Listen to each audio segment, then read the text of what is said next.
Wasu dai ai an yi asarar rayuwarsu, wasu dai ai an yi asarar rayuwarsu.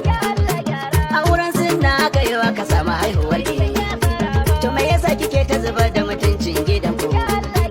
Wai ina tarbiyyar nan da aka baki?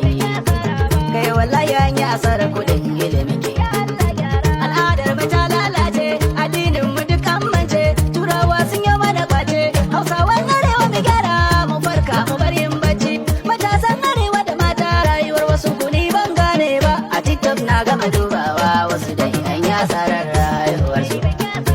Kun ci kai kuna zagi na uwa da uban ku. Kun zare kun gama tallata duk dukiyar ku. Tsaraicin ku kun gama nunawa zamanin ku.